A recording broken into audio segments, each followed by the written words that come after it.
Hey everybody, it's Matt with Mac's video. Well, I'm a bit behind on the Shadowhunters, but I just watched episode 3, and let's just jump into it.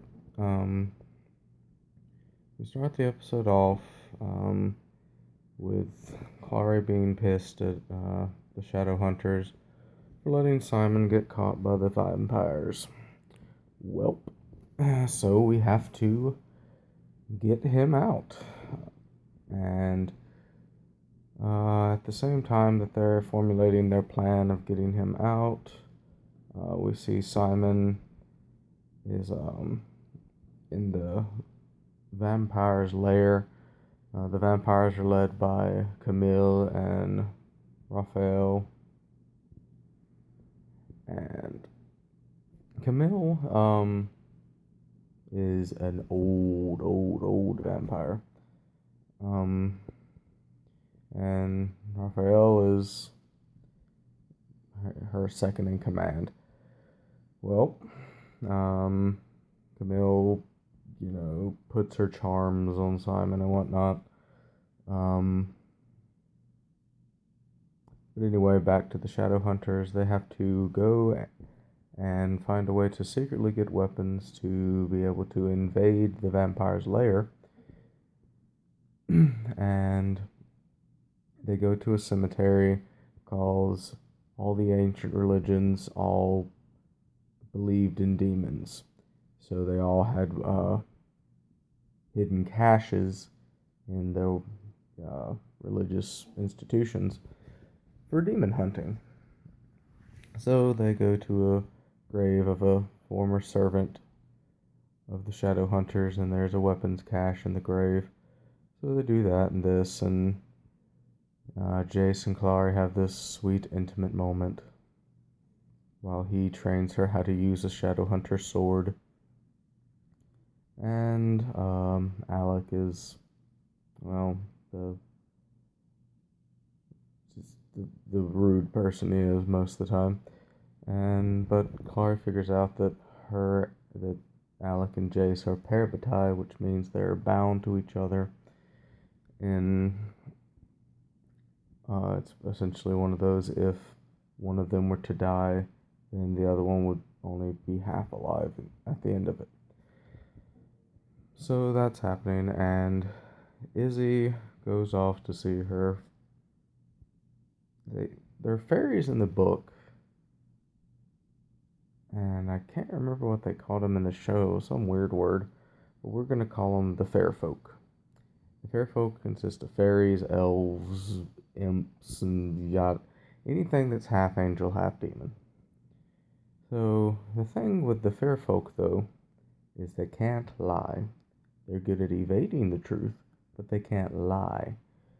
So Izzy goes and convinces her boyfriend Meliorn to tell her how to get into the vampire's lair, because one of his other lovers is Camille.